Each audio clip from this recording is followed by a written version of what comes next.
Ilustres estudiantes del doctorado, les envío saludos nuevamente.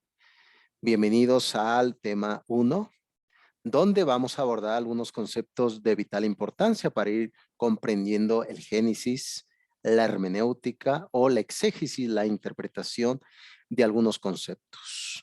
Muy bien, en el tema se va a revisar concepto y utilidad de la epistemología. Se va a ver también los fundamentos de la misma epistemología y sobre todo el proceso educativo. Sin duda alguna, partiendo del concepto de las etimologías, la interpretación, o como muy bien se comenta, muy bien hizo mención en su momento un doctor en filosofía, un colega filósofo llamado Antonio Piñeiro. Es doctor en filología clásica. Él llegó a comentar que detrás de las palabras siempre existe mucho significado de lo que queremos comprender para el presente. Por lo tanto, en el tema precisamente de la epistemología surge una pregunta: ¿qué es epistemología? La palabra tiene un origen griego, en efecto. Episteme significa conocimiento. Ese conocimiento que ya les había mencionado en el video de bienvenida, les describí precisamente que el conocimiento no está aún terminado. El proceso, como se dice en latín, cognoscere, llegar a conocer, siempre está presente. Por lo tanto, el episteme es el conocimiento. Y por otro lado, viene otro concepto que es logía, logos, que es el estudio. Por lo tanto, epistemología significa el estudio del conocimiento, el estudio de cómo se puede llegar a aprender.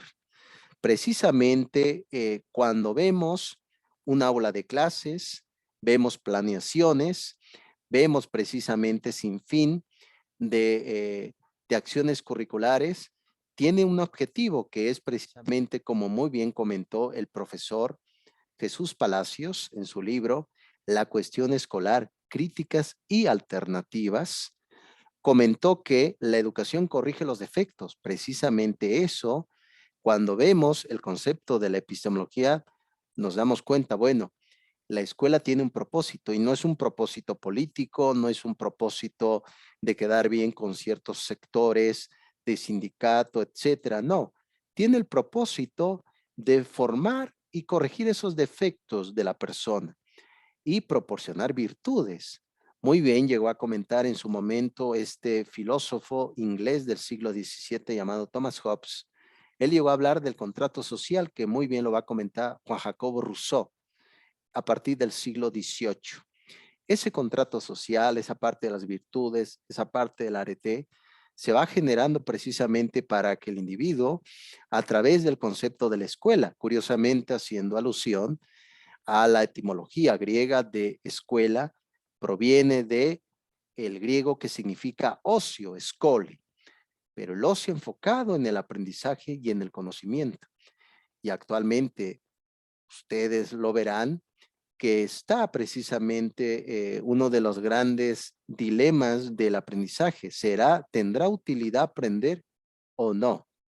Viendo el punto de vista inclusive de la jerarquía de nuestros valores, muy bien lo trabajó Max Scheler, el concepto de qué es lo que buscamos en la vida. Si es nada más dinero, pues el estudio, la docencia, etcétera, pues no tiene un propósito. Pero si es la trascendencia, claro que sí tiene un propósito. Pues precisamente ese es el concepto de la epistemología, el estudio del conocimiento, y la utilidad es que la propia institución educativa tiene una gran responsabilidad en formar personas, no para el pasado, sino para el presente y para el futuro. Muy bien comentó Fernando Sabater en el libro El valor de educar, menciona precisamente que no todos nacemos siendo seres humanos en las ideas, no en el cuerpo. No nacemos siendo seres humanos. Hay un nacimiento prematuro, como se dice en griego, neotenia. ¿Y ahora qué necesitamos? Aprender. Ahí entra la escuela. Eso es precisamente parte de lo que van a ver en estos textos, que va a ser muy interesante. Y por otro lado viene el concepto de los fundamentos. Lo fundamental va de la mano con el concepto de lo necesario, lo contingente. Recuerden que Aristóteles, el filósofo, el príncipe de los filósofos, llegó a decir que ¿cuál es lo contingente del ser? Por lo tanto, la epistemología, si ella no existiera, fuera imposible precisamente hacerse ese planteamiento en el aula, en decir, bueno, ¿cómo van a aprender ahora mis estudiantes? Tengo mi planeación, tengo ya mi temario y también tengo ya el currículo real o vivido en el aula, pero a veces resulta que todo lo que planeé no se puede llevar a cabo. ¿Qué hay que hacer entonces? Hay que organizar dinámicas, actividades. Precisamente a raíz de la epistemología nosotros podemos preguntarnos qué es la educación. Y la educación tiene un origen totalmente latino. Significa alimento. Educere, alimento, alimentarse. Curiosamente, el concepto de alumno, por ahí existía ciertas malas traducciones. Se pensaba que alumnos significaba sin luz, pero recuerden que la palabra a en griego sí es privativa, pero la a en latín no lo es. Por lo tanto, alumno significa comer, comer, estar comiendo. Por lo tanto, esa es precisamente, esta es parte de la etimología de alumno, la etimología de la educación. Claro está que la diferencia entre educación y pedagogía radica en la historia. La educación es más antigua que la propia pedagogía.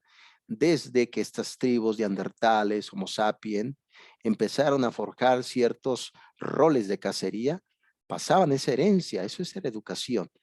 Cuando ya la propia educación se empezó a establecer ya un sistema educativo, se empezó a organizar qué tipo de saberes iba a enseñar, eso es pedagogía y surgió en el mundo griego. Eso es precisamente lo que se va a revisar en esta temática. Por otro lado, se va a ver también el proceso educativo. Sabemos que todo tiene una causa formal, una causa material, causa eficiente y causa final. La causa final es cuando vemos un profesionista ya realizado, ustedes que van a hacer su doctorado. Pero ¿cuál es la causa eficiente? ¿Cómo llegó a ser lo que es actualmente? Precisamente el proceso educativo es eso, todos los contenidos y el aspecto de la misma educación. Es claro que nadie aprende por otro, todos debemos de aprender por nosotros mismos. Muy bien comentó el filósofo inglés llamado Ludwig Wittgenstein, que decía, los límites de mi lenguaje son los límites de mi mundo. Si mi lenguaje es limitado, también mi mundo será limitado, decía Wittgenstein en su libro Tractatus Lógico Filosóficos. Pues muy bien, ilustres. Estoy seguro que este caminar didáctico va a dar entre todos un concepto vocatio, como se dice en latín, un llamado, una vocación para la docencia, para la investigación. Sí es verdad que hace falta picar piedra ahora en esta época de pandemia en México, donde la educación, bueno, la escuela se ha perdido, la educación no, pero hace falta precisamente ahondar más en esto. Muy bien, ilustres, estaré al pendiente de ese caminar y cualquier circunstancia, pues estaré ahí prácticamente cerca de ese deber pedagógico. Me despido y hasta pronto.